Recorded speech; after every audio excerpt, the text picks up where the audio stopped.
What's up, guys? Welcome to another Tuesday evening drive, and it's a little later in the day, as you can tell, because it's very dark. I have these lights on, because if these lights weren't on, you wouldn't see a thing.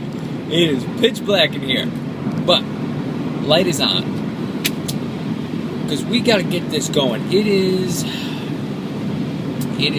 7 o'clock, and it's pretty dark out.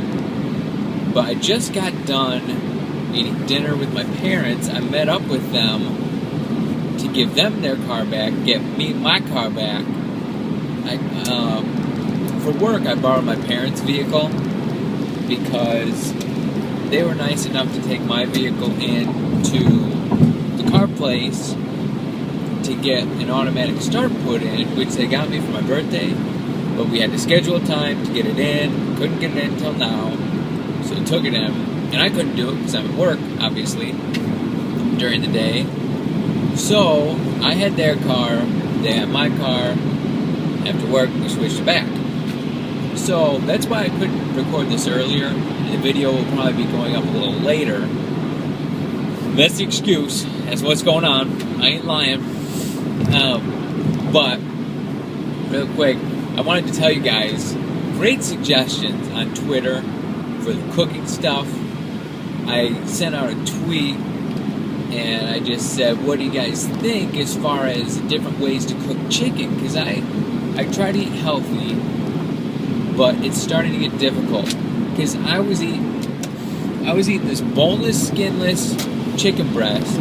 I would marinate it in herb and garlic marinade, and it was like the first few times I was like, oh, this is so delicious. I'm going to have this all the time.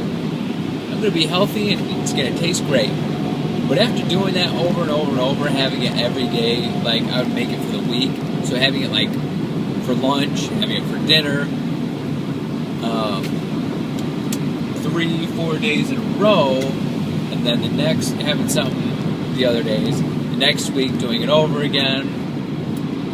After about a year or so, it's starting to wear on me. You know, you ever eat something so much to where it's good at first, but then you eat it all the time, and then you taste these subtleties that you just don't like, and you're like, you just can't hack it anymore.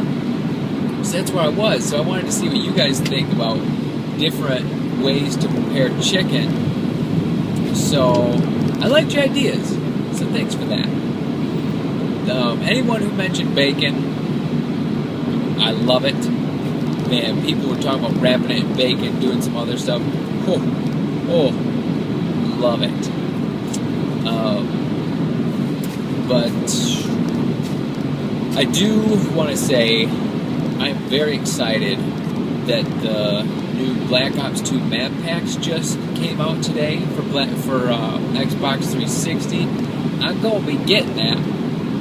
When I get home. And I heard the Crysis 3 demo is out. Now that is really exciting for me. I saw a Crysis 3 trailer late last year, and I was just thinking, oh my goodness, I can't wait for that to come out, just because it looks absolutely beautiful. I didn't really get to play Crysis 2. Like, there was a glitch when I tried downloading it before, but man, this thing looks awesome. So when that game comes out, I don't know, I'll be playing that, and I might even put some on the channel. So, let's get into the questions, guys. And, you know, I always say this, if you're new to the channel, if you're new to this series, what I do is I'll send out a tweet on Twitter. If you're not following me on Twitter, follow me. You can get involved. And, oh, I forgot to count. We had a lot of questions this week. But on Tuesdays, I sent out a tweet. What do you want me to talk about? And you guys sent in this stuff. We talk about it. So this week, it was a record. It was a record of tweets. I'm trying to think. It was at least 10. There were at least 10 topics that you guys want me to talk about. And if I spent a minute on each one, that's like 10 minutes of topics, and I go over a minute, baby. So I'm limiting myself to 5. That might be the new limit. So 5 of the best questions, and there were some good ones. Check this out.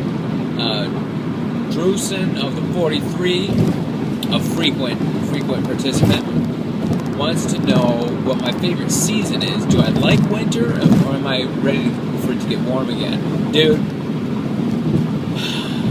my favorite season is summer. Everyone in Michigan says fall. I love fall. I love the colors. I love how it's like, it's cool outside, and you don't get all sweaty because of the heat, and blah, blah, blah, blah. No. Summer. I don't mind the heat. I don't mind a little drip of sweat here and there. I don't mind that, because when you're warm, you're comfortable, you're not in pain. When you're cold and it's winter, I don't know about you, but I am in pain, physical pain.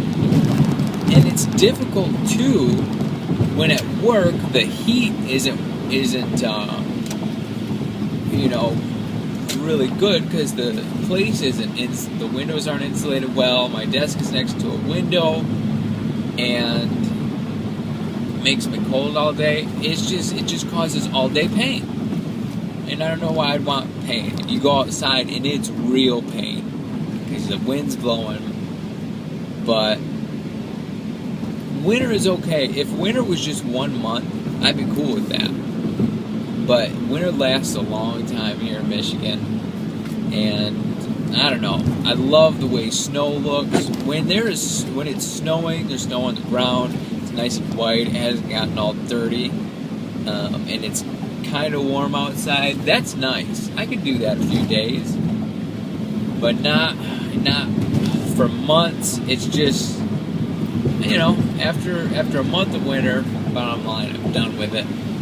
But you do what you got to do. Today, like I said, I just got my automatic car starter installed, so that will help with the warmth when I get in my car. Data 6000 said, this was a good question. If I could take one thing from Feed the Beast, bring it over to vanilla, what would it be? Only had to think about it for like a minute. Dude, jetpacks. Jetpacks for sure. And then you wouldn't need the, what do you call them? Long fall boots. You can just do feather falling boots. So jetpacks for sure. I was trying to think of what else I would bring. And really, I don't care about a lot of those machines. You just need the machines to make different stuff. So, I don't know. I do like the idea of the things that you can slice to make smaller building materials. I like that. But if I could take one thing, it would definitely be a jetpack. Benak wants to know, besides excellent quality content, what is a good way for a YouTube channel to gain exposure? And I think that's an interesting question. And I kind of like the fact that he says besides excellent quality content, because people always say, hey, what do I got to do to get my channel out there, get my channel noticed, grow it big? Everyone always says just make great content and the people will come. I could be wrong, but I have this theory.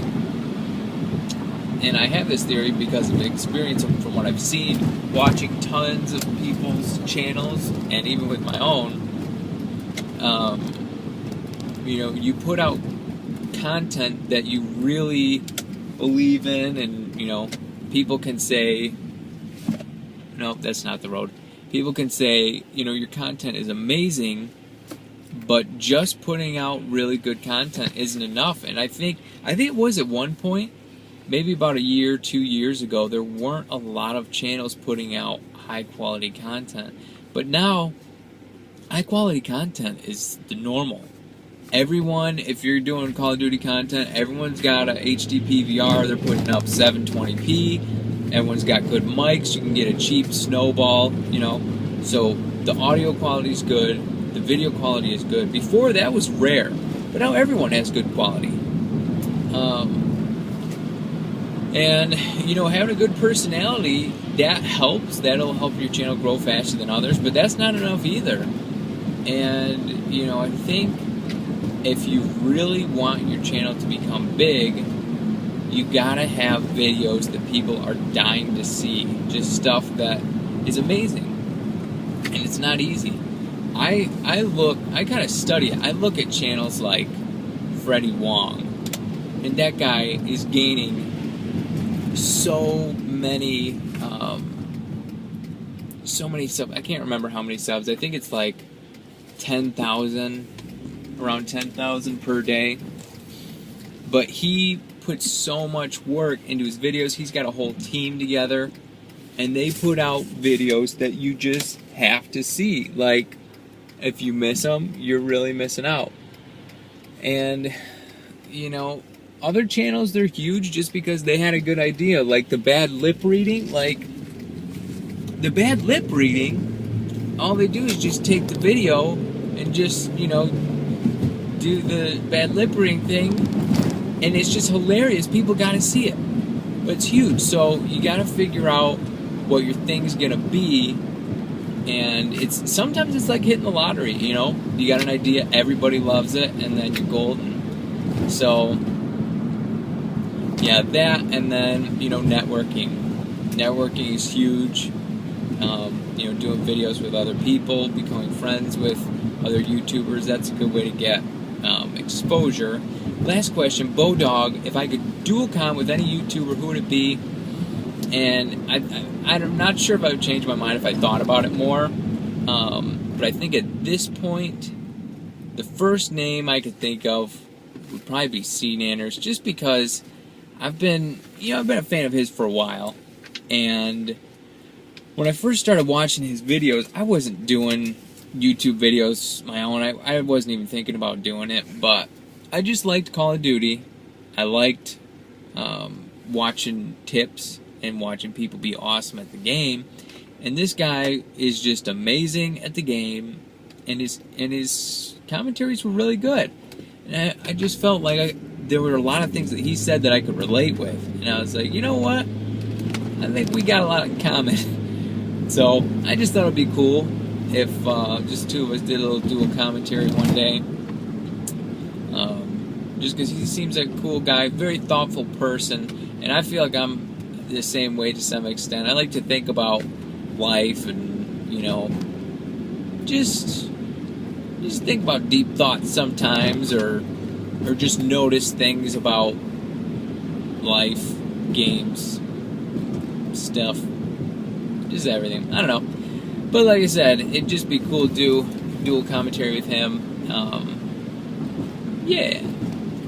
But guys, I am pulling in to my destination. So, as always, I want to thank you for joining me on this drive, and I will talk to you later.